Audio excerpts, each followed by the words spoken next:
Hi guys. Thane suggested and wanted me to make a meatloaf. So I was gonna do that, but then I realized I had a lot of rice that I made because I was gonna make fried rice for our little Asian inspired dinner yesterday, but I didn't have peas and so I didn't make the fried rice. So with that said, instead of a meatloaf, I'm gonna make something similar. I'm gonna make stuffed peppers. And I don't know how you do it, but mine is a real basic recipe and everyone seems to like it. So let's go. Here, I'm gonna try and put this down, okay? Let's see. Yep. Can you see that? Okay, I'm a rookie here. Bear with me. Okay, like that. Okay, fine. I started by cutting the blossom off the onion and then I cut it in two. That's the way I like to do things. And then I'm just gonna peel this. I mentioned before, I always like to use my older onions first as not to waste. They're fine, you know? So, see how the root's still attached and I'll be able to use it a little better like that. Okie doke, let's chop these up. Meatloaf gets a bad rap. To me, it does, it gets a bad rap. But I've had some really bad meatloafs over the years, so maybe it's no wonder. Okay, I'm just gonna slice this and dice it. Slice and dice, slice and dice. Kind of smaller, I'd say chopped or minced. Something in that size range, okay? But just try to make them all even. Alrighty, I have some ground beef. I'm using the 80-20. Oh, see this bowl? My younger brother, Bill, just stopped in. Hey, Cheryl, I got something for you. He calls me Cheryl, not Charlie. And look how pretty this is, huh? Isn't it nice? He knows I like things that are pretty, but I also use them, so there's that. So I'm gonna get the onion in. I don't know how much, but I'm just gonna judge that I need a wee bit more. Let me get this other onion skin off there. Come here, you. Okay, that'll work. And again, I don't need the whole thing. I'm gonna slice this, get my fingers out of the way. I'm trying to do it so you can see. And then I give it one of these. See, I'm not chopping that. I'm like sawing back and forth. And see how my cutting board is a little moving around? I really should have put like a damp cloth underneath of it to hold it steady. Please do that if you're a newbie in the kitchen, okay? And then see my knuckle there? That's how I do it. You just figure out what works for you to guard your fingers, because this is the hand in danger. Not really this if you're holding your knife correctly. There's some yuck in this onion. Get out of here. We don't want a yucky. Okay, in the onion goes. I said meatloaf, but I mean stuffed peppers. See, I have that on my mind. Okay, now, I know some people when they make their stuffed peppers, they don't cook their rice ahead of time. I do. I like it like that. And today I have jasmine rice. If you haven't tried jasmine rice, get a bag of it. They even sell it at Aldi now. It's like $5 a bag, but it lasts and lasts. If you like the rice that they serve you in even a fast Chinese to-go place, and it tastes good all by itself, basmati or the jasmine rice is your best bet. I'm telling you, vive la différence. It's really, really good. So I have about a pound and a little of ground beef in here. I put in pretty much the whole onion chopped up. Now I'm gonna add probably as much of the rice too. So, I mean, as much as the ground meat is, that's how much rice I'm gonna add. Like almost half and half, okay? Not quite half and half, but almost. And no, I don't have measurements, but if you ever wanna be a good ad-lib cook and you don't need a recipe card in front of you, you gotta start somewhere. So just give it a go. I forgot something in the fridge, so I gotta run over and get an egg or two. Let me grab an egg or two. 1, 2. I don't know how many eggs I'll need. Eggs are your binder, you know? So I'll put it in and then I'll judge. Okay, let me put this over here. I think I'm gonna need 2 because this is kind of a lot. We'll see. Okay, let me stir it up, gang. I usually am gonna use my hands at some point, but I am going to add the other egg. Couldn't hoit. Okay, it's just a binder really. Okay, you can do salt and pepper at this point if you want. I want to go in with my hands, but I want to get these peppers ready. Here's just a baking dish. I've been trying to cook smaller and smaller, less quantity over the years. So I'm going to use these 3 little buggers, okay? And we will take off the top. Watch how I do. I'm just going to go around the horn like this, cut the cap off, and I give it a twist, and hopefully a lot of it will come out. Okay, just reach in and get these cleaned up. Okay, and then tap, tap, tap, get the seeds out. Voila. Okay, that's pretty good.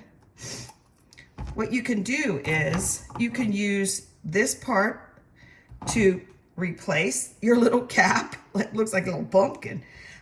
Or you can chop it up and add it to your ground meat mixture for the extra green pepper flavor. I'm gonna maybe do a little bit of both. How about that? So let me get this off. I'm making the seeds go everywhere. I usually do things a little bit different, but I'm trying to capture for you guys. Okay, get out of here. Okay, and then I'll just do one to show you, okay? And chop it up. I'm doing the rolling action like that. You should like maybe practice this motion first if you're new to chopping and cooking, and then slowly try it. Keep your knuckle in there, and before you know it, you can do it lickety split, okay? So I will put these little bits back in here. Let me get the second one done. Try and make sure it's gonna sit up. I already did that with that one. If it doesn't, you can always cut it and lay it on its side, okay? Maybe we'll do one like that just for fun. Not fun, but just as a good example. If your pepper doesn't want to sit on the bottom properly, okay? And get the little seeds out. Tap, tap, tap.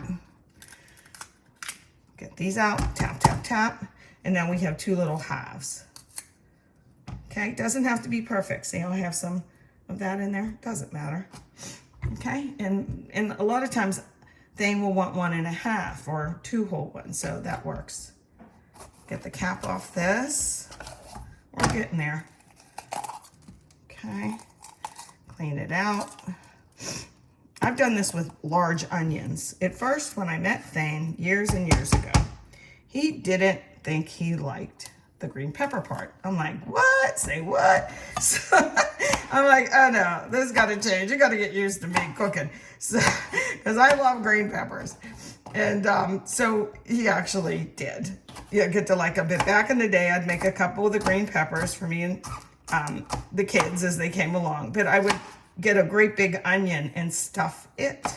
You know, just take layers off, and as long as I had a vehicle, if you would, to put the ground beef mixture in. He really liked that. You know, same with stuffed cabbage, or pig in a blanket, as they call it. He didn't really like the cabbage part, believe it or not. And that was like my favorite. So we were a good team. I would eat most of his cabbage. He would eat most of my filling. And this is a very similar filling that I use for that. So next I take, come here you. Like I said, a nice casserole dish. Can you see that? Yeah. And I have some crushed tomatoes. I'm going to line the bottom. I don't need any spray, non-stick spray. I'm going to do this. We like to use the red. You can make a brown meatloaf too, but we're making a red. I keep saying meatloaf. You know what I mean, right? Stuffed pepper. We like to use this as the gravy for, you know, whatever, little extra sauce on there. So I poured in about half, okay? And I'll give it a shake to distribute that. Then we're gonna just put these little suckers in. How about I do like this, like that? Pretty, right? Okay, now I gotta get to mixing with my hands. So give me a minute. You could salt and pepper at this point. I actually have one other ingredient. Don't sneer at it. You may or may not use it, but trust me, just think about what the ingredients are. Can you guess what I'm gonna put in? It has tomatoes, it has vinegar, it has a little salt, yep. We're talking ketchup, okay, and I like the Heinz. I'm gonna give it a good squirt. I'm telling you, it's just for flavor, baby. Okay, here's my clean hand. These are the best tools you can have. I go like this and keep it like moving around instead of like this so much, okay? So at first, I'll get the ketchup out of the way, and then I'm gonna go like this. You'd be surprised how fast that mixes. Look at already. See? Pretty much mixed. Get the sides down though. Okay? Again, I'm not gonna add salt and pepper at this point. Now, I have 2 and a little 1. So what do? Oh gosh, I made so much of this. This is ridiculous. These are gonna be quite full. So I don't even have to divide it. Usually, say I had 8 green pepper, I would take it and just score it like this. Say I had 8, you know, and I would do 4, knowing that I could scoop one of these little triangles and boom, that's 1. Does that make sense? Okay, like divided in 8, whatever you're gonna make, and 4 or whatever, and then just grab one of these little out and use that amount. But I'm not gonna do that. I'm gonna just stuff this puppy. Get in there. Yes, raw ground meat and all. Pack it in really good. I'm gonna go back at some point and make a nice big mound on that, like that. See that? Put it in here. Next, step right up, get in there. Push, push, push down in, and then give it a nice mound. Okay, it looks messy, because it is. Okay, and then these 2 little babies. That'll be perfect for me, probably.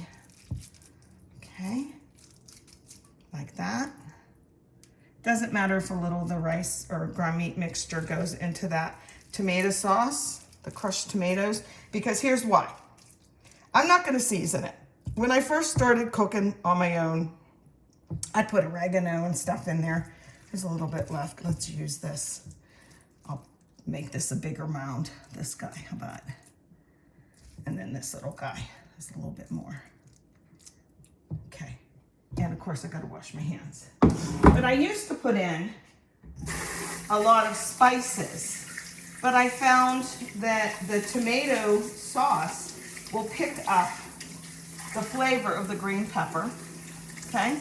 And it will pick up the flavoring on its own. You don't have to flavor it as much as you might think. Okay, now what I'm gonna do next, sometimes I'll put this in too. Ta-da! But we could do that at the end if we want. I'm gonna cover them, okay? Just like this, as much as I can. Okay, get in there. A little bit of this, cover all the meat part, and try and get all the pepper part. Okay, waste not, want not. One time I told my kids, Ben Franklin said that. And then I paused and said, but also my mother said that. So listen to your mother. Okay. Now, this comes into play again a little bit. Just a little bit more. 1, 2, 3, 4. I didn't even put garlic in this, guys. But you can season it and flavor it how you want. This is just a real basic. Now, look how tall this is gonna be in the oven, okay? So I'm gonna tent it with some foil. Oh, I didn't cover you up, little man. I want all the sauce to cover up the meat mixture as best as I can. There you go. Okay, I'm gonna finish. Ta-da! This will smell up your whole house. About 350, 375. I usually do 350 because I put it in early. You can make this, put it in the fridge and cook it when you're ready. But, oops, this video is already too long. but manja, and use this gravy, if you will, if you do have some boiled potatoes on the side, or even mashed potatoes. Yum. I know there's a starch of rice in there already, but who cares? There's always room for mashed potatoes. Okie doke. See you next time. One last little tip when you're covering with foil. I do like to have extra heavy duty aluminum foil on hand. They even sell the non-stick kind, which is like, oh, I love it. But I have this heavy duty, and when they say to tin it, it just means make it so that nothing's gonna touch, but to help ensure that, this is what I do. I use a little bit of this on it. So if it does touch the top of the stuffed green peppers, it won't stick. So there's that.